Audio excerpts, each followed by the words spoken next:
রাজ্যের মুখ্যমন্ত্রী মাননীয় মমতা বন্দ্যোপাধ্যায় তিনি আরও একটি নতুন প্রকল্পের সূচনা করেছে, ইতিমধ্যেই আপনারা জেনে গেছেন। আর এখন মানুষের মধ্যে সবচেয়ে বেশি কনফিউশন যে বিষয়টি নিয়ে, যে এই প্রকল্পে আবেদন করতে পারবে কারা কারা। আমরা কি এই প্রকল্পে আবেদন করতে পারবো? এই প্রকল্পে কারা আবেদন করতে পারবে? সরকারি চাকরিজীবীরা তো আবেদন করতে পারবেন না, এটা পরিষ্কার। কিন্তু আমরা যদি কেউ ছোটোখাটো ব্যবসা করে তারা কি আবেদন করতে পারে? যদি আমি কোনো প্রাইভেট সেক্টরে বেসরকারি চাকরি করি, জব করি, তাহলে কি আমি অ্যাপ্লাই করতে পারবো? আমরা যদি কেউ গাড়ি চালাই কিংবা টোটো চালাই, তাহলে কি আমরা অ্যাপ্লাই করতে পারবো?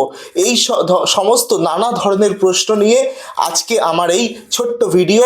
আমি জানাবো যে আপনি যদি কোনো ব্যবসার সাথে যুক্ত থাকেন, আপনি যদি কোনো বেসরকারি বা প্রাইভেট সেক্টরে চাকরির সাথে যুক্ত থাকেন, তাহলে কি আপনারা এই প্রকল্পের আওতায় আসতে পারবেন, এই প্রকল্পে অ্যাপ্লাই করতে পারবেন? তাই ভিডিওটি শেষ পর্যন্ত দেখুন, ইনফরমেটিভ ভিডিও দেখতে থাকুন।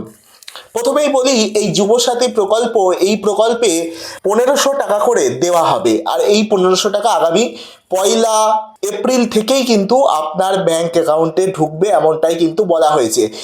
প্রথমে আগস্ট থেকে এই প্রকল্প চালু হওয়ার কথা বললেও পরবর্তীতে মুখ্যমন্ত্রী মমতা বন্দ্যোপাধ্যায় তিনি কিন্তু ঘোষণা করেন আরও একবার যে এই প্রকল্পের যে টাকা ঢোকার মানে টাকাটা দেওয়া শুরু, সেটা হচ্ছে এপ্রিল মাস থেকে। আর এর জন্য যে অ্যাপ্লিকেশন বা আবেদনপত্র গ্রহণ করা হবে হচ্ছে 15ই ফেব্রুয়ারি থেকে। ইতিমধ্যেই শুরু হয়ে গেছে 15ই ফেব্রুয়ারি থেকে, চলবে 26শে ফেব্রুয়ারি পর্যন্ত। তাই আবেদন করবেন তার আগে ভিডিওটি অবশ্যই দেখুন। এই আবেদনে কি কি লাগবে সেসব নিয়ে ভিডিওর শেষে বলে দেবো, কিন্তু তার আগে মানুষের যে কনফিউশন সেটা দূর করি। প্রথমেই বলি, যদি আপনি বেকার হন তাহলেই কিন্তু আপনি এই টাকাটা পাবেন। এটা যুবসাথী নাম হলেও এক প্রকার কিন্তু এটা বেকার ভাতা, এটা মাথায় রাখবেন।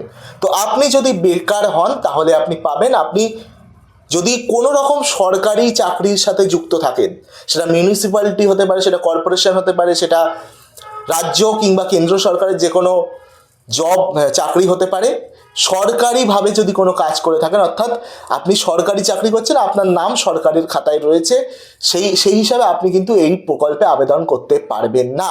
কিন্তু প্রশ্ন উঠছে, আপনি তো একটা ছোট্ট প্রতিষ্ঠানে বা ছোট্ট বেসরকারি বা প্রাইভেট সেক্টরে জব করছেন, আপনি তো নিজের একটা ছোট্ট দোকান চালাচ্ছেন, আপনি টোটো ভাড়া নিয়ে বা টোটো কিনে আপনি আপনার এলাকায় টোটো চালাচ্ছেন, আপনি আপনার এলাকায় অটো চালাচ্ছেন বা রিক্সা চালাচ্ছেন, কিংবা আপনি কিছু একটা খাবারের দোকান দিয়েছেন, স্টল দিয়েছেন, তাহলে কি আপনি পাবেন?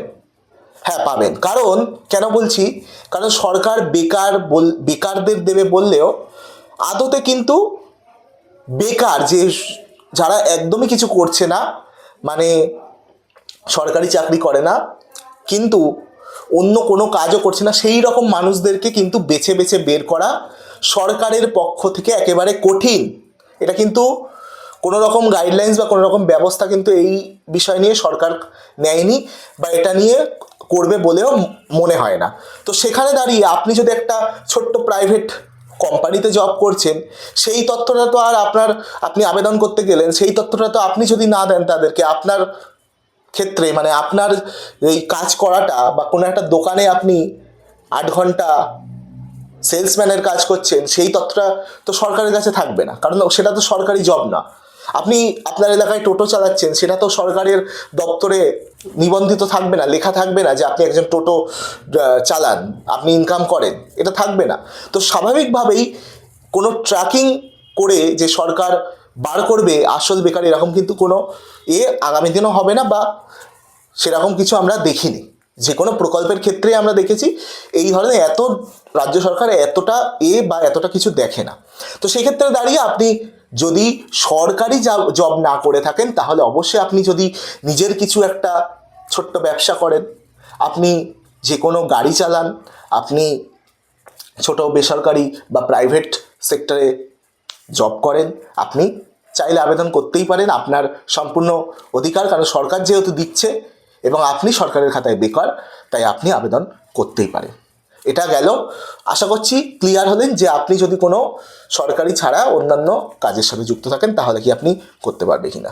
এর পরের যে বিষয়টা উঠে আসে সেটা হচ্ছে যে কোনো প্রকল্পের সুবিধা। সবচেয়ে বেশি যেটা সবার মধ্যে কনফিউশন তা হচ্ছে লক্ষ্মীর ভাণ্ডার পেলে কি আমরা এই বেকার ভাতা অর্থাৎ এই যুবসাথী প্রকল্পে আবেদন করতে পারবো, কিংবা কৃষক বন্ধুর টাকা পেলে কি আবেদন করা যাবে। এই ধরনের নানান প্রশ্ন কিন্তু আপনার মাথায় ঘুরছে।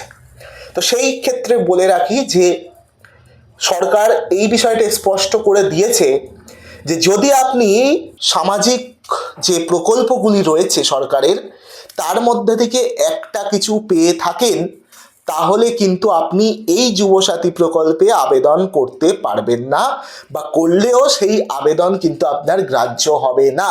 অর্থাৎ এখান থেকে পরিষ্কার যে আপনি যদি লক্ষ্মীর ভাণ্ডার পেয়ে থাকেন, তাহলে আপনি এটাতে আবেদন করবেন না, কারণ আপনি লক্ষ্মীর ভাণ্ডার পাচ্ছেন, এটা একটা সামাজিক প্রকল্প, তাই এই যুবসাথীতে আপনি আবেদন করতে পারবেন না। এখনো পর্যন্ত আজকে পর্যন্ত এটা খবর, কিন্তু পরবর্তীতে, কারণ সরকার পরবর্তীতে বললে দিতেই পারে যে যারা লক্ষ্মীর ভাণ্ডার পাচ্ছে তারাও পাবে, কিন্তু এখনো পর্যন্ত যে খবর যারা লক্ষ্মীর ভাণ্ডার পাচ্ছেন তারা কিন্তু এই যুবসাথীতে আবেদন করতে পারবেন না।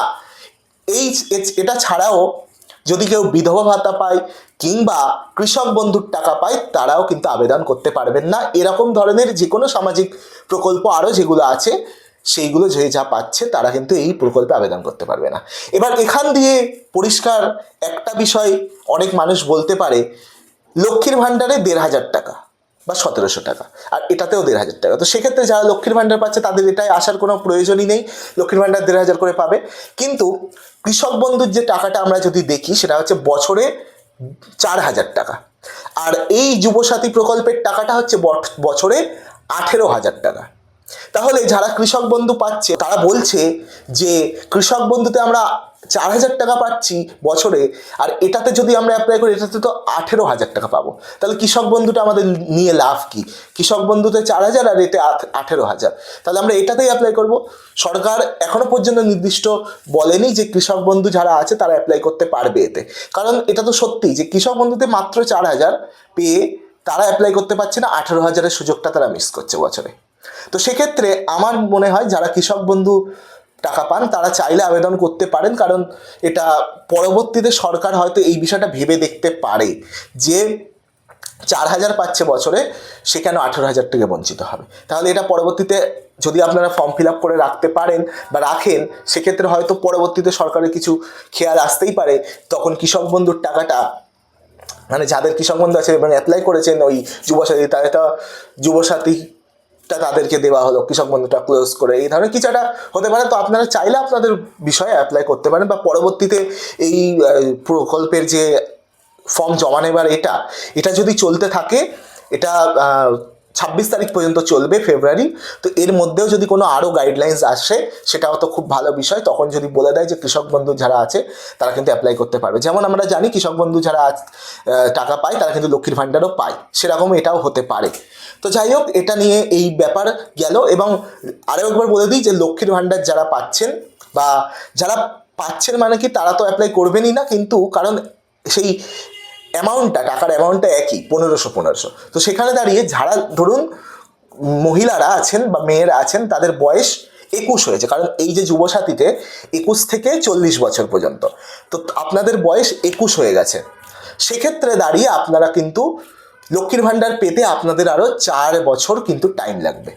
মানে লক্ষ্মীর ভাণ্ডার ২৫ বছরে, এবার আপনারা ৪ বছর ৫ বছর কেন ওয়েট করবেন? আপনারা ভাবছেন আমরা এই যুবসাথী এই বেকার ভাতায় অ্যাপ্লাই করতেই পারেন, সেটা আপনাদের একেবারে ব্যক্তিগত বিষয়। কারণ সত্যি তো ৪ বছর কেন ওয়েট করতে যাবেন আপনারা? ৪ বছর ওয়েট না করে আপনারা এই বেকার ভাতাতে তো ৫ বছর দেওয়া হবে এখনো পর্যন্ত বলা হয়েছে, পরবর্তীতে চাকরি না পেলে, জব না পেলে এটা রিনিউ করে পরবর্তীতে আবার বাড়ানো যেতে পারে বা বাড়ানো হতে পারে, সেটা বলা হয়েছে। কিন্তু আপনারা ৫ বছর পর লক্ষ্মীর ভাণ্ডার পাবেন, এখন আপনার বয়স ২১ কিংবা ২২, আপনারা ৩-৪ বছর ওয়েট না করে আপনারা এতদিন এই টাকাটা নিতেই পারেন ৫ বছর।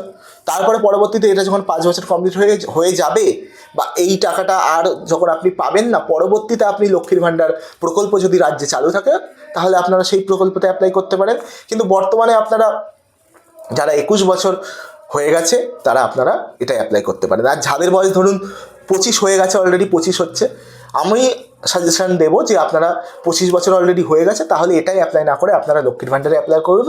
কারণ লক্ষ্মীর ভাণ্ডারটা একটা সরকারের এইটার থেকে, অন্তত এই যুবসাথীর থেকে অত্যন্ত একটা স্টেবল প্রকল্প বলা যেতে পারে, পোটেনশিয়াল একটা প্রকল্প। আপনারা আপনাদের ব্যক্তিগত ব্যাপার, এটা নিয়ে আলাদা করে কিছু বলা নেই, আপনারা যেটাতে ভালো বুঝবেন সেটাতে করবেন।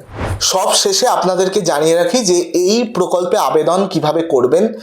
এখনো পর্যন্ত অনলাইনে কিন্তু কোনো রকম যে আবেদন পদ্ধতি গ্রহণের এখনো পর্যন্ত কোনো গাইডলাইন্স নেই। আপনাকে বিধানসভা ভিত্তিক একটি ক্যাম্প হবে প্রতিটি বিধানসভায়, আপনার যে বিধানসভা তার যে ক্যাম্প কোথায় হচ্ছে সেটা খোঁজ নেবেন, সেখানে গিয়ে আপনাকে কিন্তু ফর্ম সাবমিট বা ফর্মটা জমা দিতে হবে। ফর্মটা আপনারা অনলাইনে পেয়ে যাবেন ওয়েবসাইট থেকে, আমি ওয়েবসাইটের লিঙ্ক আমার ভিডিও ডেসক্রিপশানে দিয়ে রাখবো, সেখান থেকে আপনারা ওয়েবসাইটটা গিয়ে সেখান থেকে আপনারা কিন্তু ফর্মটা ডাউনলোড করে ফর্মটা নিজে ফিল আপ করে সেই ফর্মটা নিয়ে আপনাকে ওই ক্যাম্পে গিয়ে জমা দিতে হবে।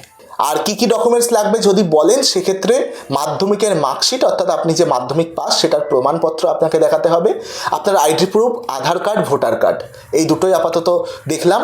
এছাড়া আপনার ব্যাংকের যে পাসবুক সেটা লাগবে, আর আপনার লাগবে হচ্ছে পাসপোর্ট সাইজ ফটো। এইগুলো নিয়ে আপনাকে ওই ফর্মটা নিয়ে গেলেই কিন্তু আপনি সেটা জমা করতে পারবেন। 15 থেকে 26 তারিখের মধ্যে এই ফর্ম জমা দেওয়া কাজ আপনার বিধানসভা ভিত্তিক চলবে। আপনারা যে বিধানসভার অন্তর্গত রয়েছেন সেখানে আপনারা খোঁজ নিয়ে কোথায় হচ্ছে সেটা আপনারা দেখতে পারেন। এবং এই ভিডিওটা যেভাবে বললাম আপনারা আশা করি বুঝতে পেরেছেন। আবার আসবো নতুন কোনো প্রতিবেদন নিয়ে। আমার এই চ্যানেলটি অবশ্য যদিও একটি নিউজ রিলেটেড চ্যানেল, কিন্তু এই আপডেটটা আপনাদের দেওয়ার দরকার ছিল, তাই এই ভিডিওর মাধ্যমে আপনাদের আপডেটটা জানিয়ে দিলাম। ভিডিওটি ভালো লাগলে অবশ্যই চ্যানেলটিকে সাবস্ক্রাইব করে দেবেন। আবার আসবো নতুন কোনো প্রতিবেদন নিয়ে, রাজ্য রাজনীতির বিভিন্ন খবর নিয়ে। আমাদের চ্যানেল আপনারা দেখতে থাকুন।